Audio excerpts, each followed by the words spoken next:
Bonjour. Merci de participer à la conférence. Ça, je parle pas tout seul, c'est toujours plus agréable. Donc, aujourd'hui, on va parler d'un petit retour d'expérience de l'incendie OVH dont vous avez tous entendu parler. Et au préalable, je vais vous présenter un petit peu Kiwi Backup, qui on est et ce qu'on fait. Donc, Kiwi Backup, on est une société qui faisons de la sauvegarde externalisée depuis 2003. On est certifié ISO 27001, donc c'est important dans ce que je vais vous raconter sur la suite. On est agréé également hébergement de données de santé et on sauvegarde tout type de plateforme, donc Windows évidemment, mais également Mac, Linux, les Synology. On sauvegarde également Office 365 de cloud à cloud, donc sans passer par une machine poste, on va directement dans les clouds de Microsoft rechercher les données. Et on fait ça depuis 2003. Enfin, on fait pas tout ça depuis 2003, mais on travaille sur la sauvegarde depuis 2003. Donc, je suis Sébastien Hitzmann, donc je suis le gérant et le directeur technique de Kiwi Backup. Donc, on va tout d'abord parler un peu des risques sur les données. C'est important d'identifier les risques quand on veut protéger quelque chose d'un risque. Il faut d'abord identifier de quel risque on veut se protéger. Parce qu'il existe tout un tas de systèmes qui sont différents. On peut faire de la sauvegarde sur des disques externes, on peut faire de la sauvegarde sur des NAS, on peut faire tout un tas de choses, mais ça ne protège pas contre les mêmes risques. Donc le premier point, c'est d'identifier contre quel risque on veut se protéger. Et chaque système ne protège pas contre les mêmes risques. Parfois, c'est contradictoire avec certaines données. Donc quels sont les moyens de protéger ces données ? On va parler un petit peu de sauvegarde, de ce que c'est qu'une bonne sauvegarde, quelles sont les caractéristiques clés d'une bonne sauvegarde. Pardon. Ensuite, si vous avez des questions, je serai ravi d'y répondre. Et on parlera également de petits retours d'expérience de l'incendie d'OVH qui peut intéresser du gens. Donc, quels sont les risques sur les données ? Aujourd'hui, là, on est sur un salon industriel et on parle énormément de données, de cyber, d'informatique. L'informatique est partout aujourd'hui, y compris dans les usines, dans les systèmes de pilotage, etc., etc. Dans le médical, dans tous les secteurs d'activité aujourd'hui sont numérisés. Et donc forcément, ça augmente le risque sur les données parce qu'il y a des données partout et que parfois c'est même un peu compliqué de savoir quelles sont les données et où elles sont situées. On a aussi des attaquants qui se professionnalisent. Donc on a beaucoup plus de gens dont c'est le métier de vous attaquer et de vous demander des rançons. J'y reviendrai un petit peu plus tard. Et puis on a également des infrastructures qui deviennent de plus en plus complexes avec de la virtualisation, avec de la dockerisation, avec différentes couches qui s'empilent les unes sur les autres. On n'a pas toujours la maîtrise complète de toutes les couches logicielles qui sont déployées un petit peu partout. Et ça rend les choses plus compliquées. Et quand c'est plus compliqué, c'est aussi plus difficile à sécuriser. Donc ça fait partie aussi de l'enjeu général sur la vulnérabilité des données. Donc qui sont les cyberattaquants aujourd'hui? Alors j'ai entendu pas plus tard que la semaine dernière des gens qui me disaient oui mais moi je suis pas une cible, les cyberattaquants ils s'intéressent pas à moi, je suis une petite structure, je suis une petite mairie, je suis une petite usine, qui va s'intéresser à moi? Ce qu'il faut comprendre c'est que les attaquants ils s'intéressent pas à vous particulièrement, mais ils vont faire des attaques massives générales. Donc il faut imaginer comme un grand filet, on jette un filet dans la mer. Et celui qui n'a pas de chance d'être juste en dessous à ce moment-là, c'est lui qui sera attrapé. C'est pas ciblé particulièrement. Donc 95% des attaques informatiques aujourd'hui sont pas ciblées sur vous particulièrement. Donc vous êtes une TPE, vous êtes une PME qui n'intéresse personne. C'est pas pour ça que vous n'êtes pas la cible de ces attaquants-là. Quand ils lancent une attaque massive comme ça, c'est 10% des gens qui vont être attrapés. Si vous êtes dans ces 10% là, c'est tant pis pour vous, mais c'est pas contre vous. Donc c'est ça qu'il faut avoir à l'esprit, c'est que c'est pas parce que vous n'êtes pas intéressant ou parce que vous n'avez pas de données sensibles que vous risquez pas d'avoir un ransomware ou des choses comme ça. Aujourd'hui, il y a des attaquants qui sont professionnalisés. On n'est plus sur des individus isolés, c'est vraiment une industrie du crime aujourd'hui qui rapporte plus que le marché de la drogue et qui fait des milliards et des milliards de chiffres d'affaires tous les ans. simplement en envoyant des mails de phishing à l'ensemble de la planète, qui sont de mieux en mieux faits, qui sont de plus en plus difficiles à identifier, et qui vont permettre de... Excusez-moi. Et qui vont attaquer, qui vont attraper 1% de gens, lequel on va demander entre 500 € et 50 millions d'euros. Il y a 1% de ces 1% qui payent, et ça génère des chiffres d'affaires qui sont assez faramineux. Donc, quels sont les différents types d'attaques? Donc, j'ai parlé de phishing. Le phishing, c'est souvent la porte d'entrée des attaques. C'est-à-dire que vous recevez un mail avec une pièce jointe qui est infectée. Il suffit d'une personne sur les 500 qui travaillent chez vous qui ouvre cette pièce jointe pour infecter votre réseau, et ensuite il y a une propagation d'un poste à l'autre, etc., etc.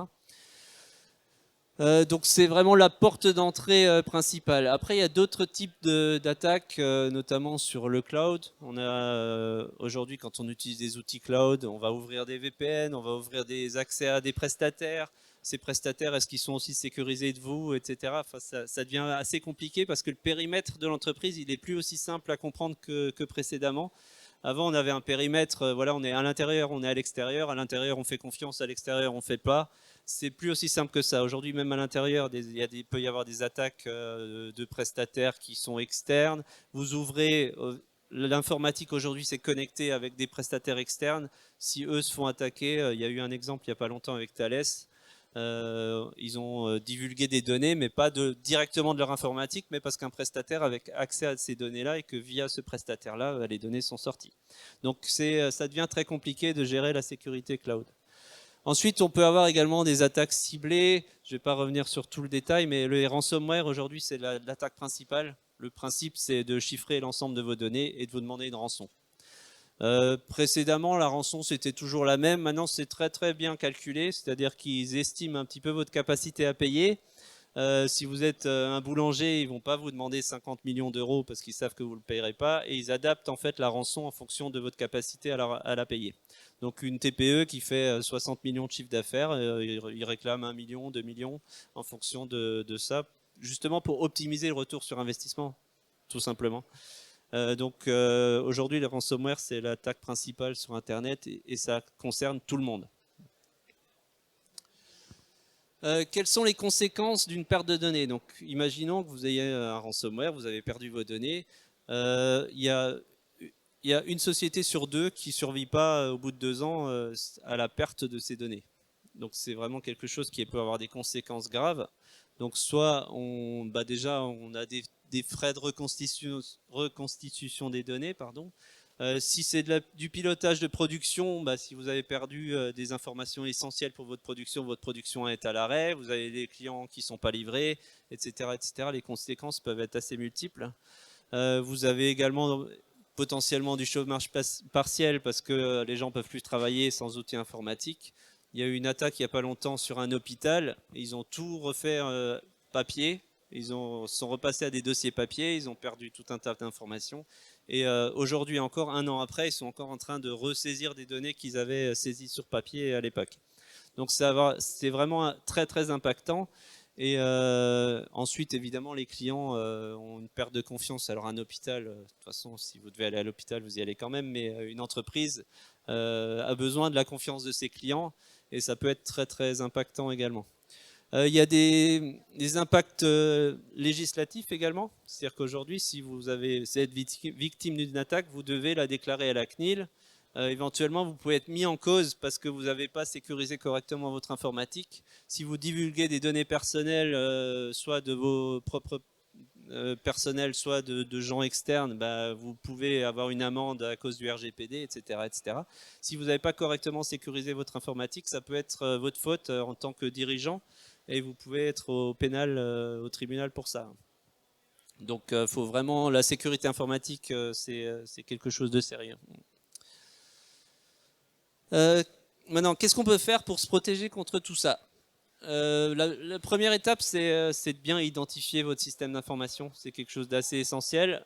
Souvent, c'est pas si simple que ça. En fait, ça a l'air évident comme ça. Je connais mon système, mais parfois il y a des morceaux de système installés par un prestataire qui a déployé un petit PC dans un coin juste pour piloter une machine, etc. c'est branché sur le réseau, ça fait partie de vos systèmes d'information et parfois c'est un peu compliqué d'identifier correctement le périmètre du système d'information. La deuxième étape, c'est la sauvegarde. La sauvegarde, c'est votre assurance vie. Si vous n'avez pas de sauvegarde, quelle que soit l'attaque, un ransomware va chiffrer l'ensemble de votre système d'information, etc., etc.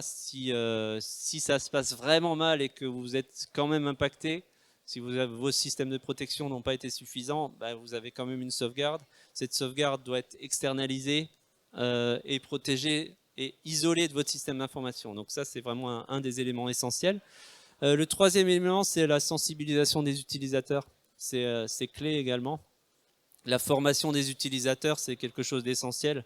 C'est par l'utilisateur que la plupart des attaques arrivent. Le phishing, c'est que l'utilisateur.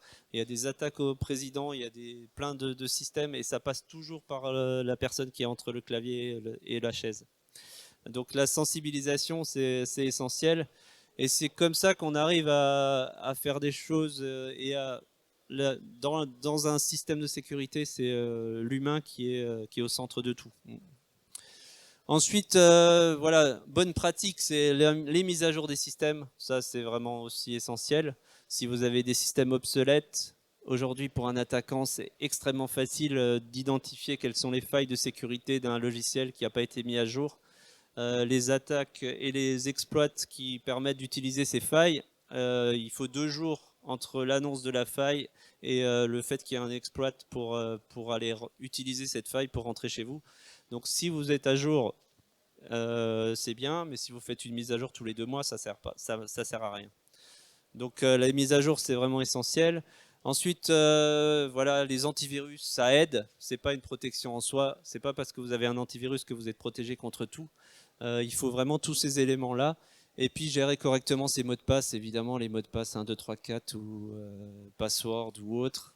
J'en vois qui rigolent, mais c'est malheureusement encore la vérité. Ou les mots de passe réutilisés d'un compte à l'autre. Aujourd'hui, vous n'êtes pas protégé contre un service que vous utilisez en ligne qui perd ses mots de passe. C'est arrivé sur des tas d'acteurs du cloud qui ont divulgué les mots de passe. Si ce mot de passe, évidemment, c'est le vôtre, il est associé à votre email. Si vous l'avez utilisé aussi sur votre banque, tant pis pour vous. Mais donc, c'est une des règles essentielles, c'est d'avoir un mot de passe fort et surtout un mot de passe différent sur chacun des comptes. C'est vraiment indispensable. Donc voilà, nous, je prêche pour la sauvegarde. C'est un élément essentiel, l'assurance vie de vos données. Donc, un des premiers éléments, c'est avoir une bonne sauvegarde. Donc, je vais vous raconter un petit peu notre expérience avec l'incendie d'OVH. Donc, un matin, à 7h du matin, je me lève tranquillement, je prends mon petit déjeuner, et puis là, j'ai un client qui m'appelle et il me dit ah, « Qu'est-ce qui se passe? Mon serveur n'est plus accessible. Comment ça se fait? Est-ce que vous avez vu l'incendie OVH qui s'est passé à 2-3 heures du matin, il me semble, de mémoire, mais... » Donc, nous, on a un système de monitoring sur l'ensemble de nos serveurs. Et normalement, quand il y a un incident, j'ai mon téléphone qui se met à sonner et puis j'ai l'information. Là, il se trouve que j'avais aucune information. Donc, évidemment, je suis allé voir l'article qu'il m'a envoyé tout de suite. Et puis, donc à 7h15, j'ai appelé mon admin système et puis je lui ai dit qu'est-ce qui se passe, qu'est-ce qu'on a perdu. La première étape, c'est d'identifier le périmètre de notre perte. Il se trouve que notre système de monitoring était aussi à Strasbourg, donc en fait on n'avait pas la liste complète de toute la perte. À 8h, on a bien compris que l'incendie, il n'allait pas s'arrêter tout seul et qu'ils n'allaient pas remettre le courant dans les 10 minutes qui arrivent. Donc on a déclenché notre PRA, notre système de plan de reprise d'activité, qu'on avait heureusement testé au préalable parce qu'en fait on a une certification ISO 27001 sur lequel tous les ans on doit faire des tests de restauration, etc. Je sais, je suis trop long, je vais abréger. Et donc à 8h, on a activé notre PRA. À 8h30, on a mis en place l'équipe de crise. Parce que pendant ce temps-là, tous les clients appellent pour savoir ce qui se passe. Donc ils appellent si l'admin système et moi-même on répond au téléphone, ben on s'occupe pas du problème. Donc tout le reste de l'équipe s'occupait de répondre aux clients, comme quoi on était évidemment au courant et qu'on s'occupait du système. Et à midi 15, midi 27, on avait remis en route notre système sur un deuxième data center de OVH. Donc voilà, c'est une histoire que j'aimerais pas revivre parce que c'est quand même pas très agréable, mais sur lequel on a quand même réussi à activer, à avoir des procédures qui permettent de mettre en place tout ça et ça a bien fonctionné dans l'ensemble. Testez vos systèmes de PRA, c'est important parce que en fait on se rend compte de tas de petits détails qui nous auraient aidés, sur lesquels on n'avait pas forcément pensé à tout. Donc les tests de reprise d'activité, c'est quelque chose d'essentiel également, en plus de tout le reste que j'ai dit tout à l'heure. Voilà, donc on a tiré le bilan de tout ça, on a remis en place un certain nombre de choses, on a amélioré notre PRA. Chaque fois qu'on teste notre PRA, on a des améliorations parce qu'on ne pense pas à tout, parce qu'on a besoin de revoir tout ça. Et donc on a remis tout ça en place. Et ça fait partie de l'amélioration continue de la sécurité qu'on met en œuvre chez Kiwi Backup. Voilà, donc je vous passe les détails parce que j'ai déjà beaucoup trop parlé. Donc bien tester ses sauvegardes et puis vérifier que votre prestataire de sauvegarde réplique bien ses données sur 2 data centers différents, parce que c'est des choses qui arrivent jamais, les incendies de data center, mais sauf quand ça arrive. Et puis choisissez un prestataire qui a des certifications et qui est ISO 27001 au minimum, parce que c'est quelque chose d'important de tester tout ça.